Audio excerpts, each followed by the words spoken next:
Hi all, welcome to my YouTube channel. Happy Saturday. So ఈరోజు మా ఇంట్లో special ముద్దపప్పు అండ్ చారు. అండ్ ఎందుకు ముద్దపప్పు చారు అంటే మా అత్తయ్య సూపర్గా చేస్తుంది అండ్ మా ఆయన ఫేవరెట్. సో ఈరోజు పాపం మా అత్తయ్యతోనే చేపిస్తున్నా. సో ముద్దపప్పు అండ్ చారు. సో ఎట్లా చేసుకోవాలి అన్న ప్రొసీజర్ మీకు చెప్తుంది. చెప్తాము. మా అత్తమ్మ ఏమంటుందంటే నువ్వే చెప్పరా, నేను కాన్సన్ట్రేషన్ చేయలేకపోతున్నా అంటున్నది. బట్ మీకోసం నేను మా అత్తమ్మతో ఈరోజు చెప్పిస్తా, మీకు వీడియో పెట్టిస్తా. ఇదిగోండి పప్పు, ముద్దపప్పు, పచ్చిమిర్చి కుక్కర్లో వేసుకొని ఇట్లా మొత్తం మిక్స్ చేసుకుంటున్నాం. మా కిచెన్ కొంచెం డర్టీగా ఉంది, ప్లీజ్ ఇగ్నోర్. సో వెళ్ళి మొత్తం క్లీన్ చేసుకున్నాం మార్నింగ్ మొత్తం క్లీన్ చేసుకొని ఇప్పుడు గ్రాసరీ షాపింగ్కి కూడా వెళ్ళాలి. సో అందుకే కొంచెం మెస్సీగా ఉన్నది, ప్లీజ్ ఏం అనుకోకండి. సో మా చిన్నది చూడండి ఇక్కడ ఏం చేస్తుందో. అది కూడా వంట నేర్చుకుంటుందంట. ఇంకా ఇది మా కూపర్ గాడు, వాడు ఎప్పుడెప్పుడు వంట చేస్తారా, నాకు ఎప్పుడు పెడతారా అని వెయిట్ చేస్తున్నారు. సో పప్పు మొత్తం ఇలా ఎనుక్కున్నాయి, ఇలా రెడీగా పెట్టుకోవాలి. అది ఉడికిన తర్వాత తీసి రుద్దేసుకోవాలి. తర్వాత పచ్చిమిర్చి కాల్చి చింతపండు పిసికి అది చారు వేసుకొని పచ్చిమిర్చి కాల్చిన పచ్చిమిర్చి అందులో వేసి పిస్తాలి. చారు రెడీ అయిపోయింది. అందులో ఉల్లిగడ్డ వేసి ఇదిగోండి, ఇది చింతపండు చారు. ఇంకా అవన్నీ వేయాలి అంట. సో అన్నీ కట్ చేసి వేస్తుంది.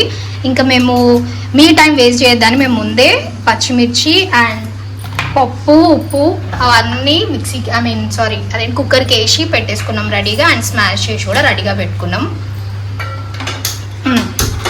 చెప్పండి, ఫస్ట్ ఏం చేస్తున్నాము, పప్పు, పచ్చిమిర్చి ఇవన్నీ, ఉప్పు, కొంచెం పసుపు వేసేసి కుక్కర్కి పెట్టుకొని అదంతా మెత్తగా వేసుకొని పెట్టేసుకున్నాం. నెక్స్ట్ ఇప్పుడు చారు ప్రొసీజర్ చెప్పండి, ఏమేమి చేయాలి.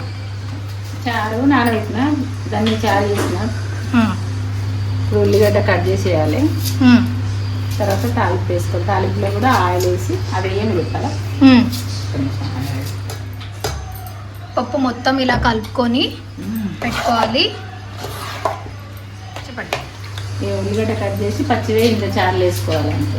ఓకే. సో చింతపండు చారు రెడీ చేసుకోవాలి.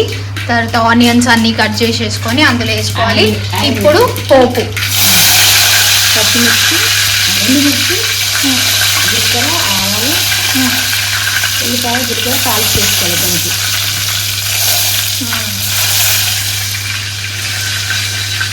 దానికి కాల్చి తీసుకోవాలి. పచ్చిమిర్చిని ఫస్టే కాల్చి తర్వాత సాల్ట్ వేసి దాన్ని చేతితోనే నీట్గా పిసకాలి. సో దట్ టేస్ట్ బాగా వస్తుంది.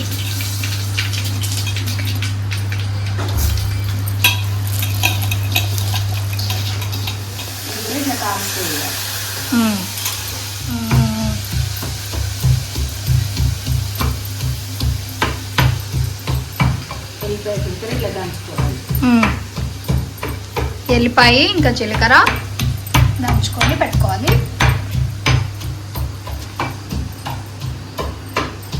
కొత్తిమీర, కళ్యామాకు కూడా వేసుకోవాలి.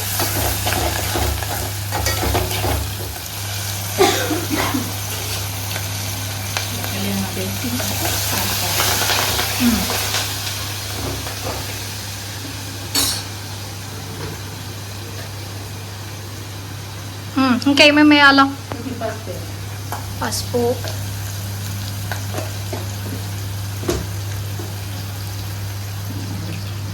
కొంచెం సాల్ట్ వేసుకున్నాము చారులోకి.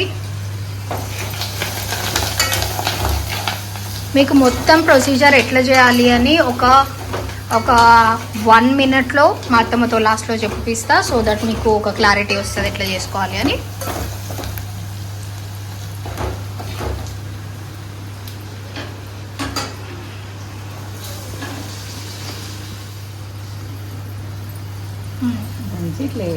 సో దంచుకున్న దాన్ని మనం పప్పులోకి ప్లస్ చారు పెట్టేసుకుంటాం.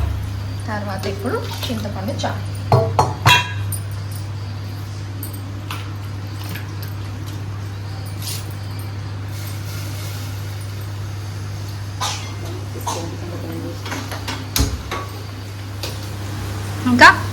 కొంచెం ఇలా చారులా కాదు కొద్దిగా అంతే, ఎక్కువ పచ్చిమిర్చి చేసిన కాబట్టి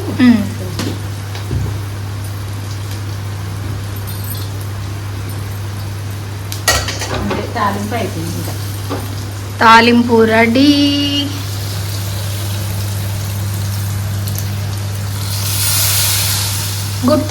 గుడ్ థింగ్ ఏంటంటే రెండు ఒకటేసారి సైమల్టేనియస్ గా చేసేసుకోవచ్చు.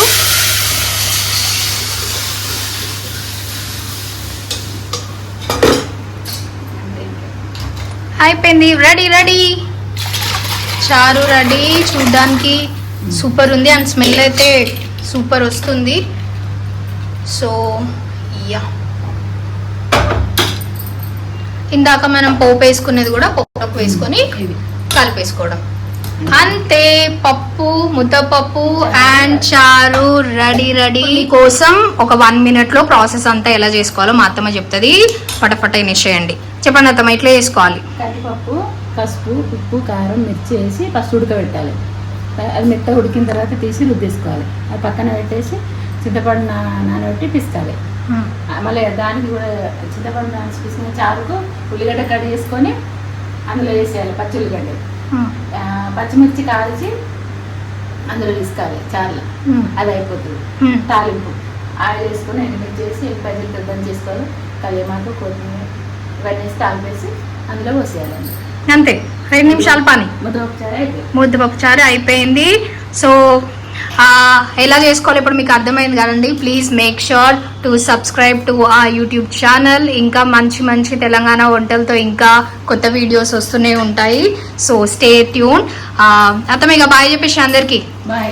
బాయ్.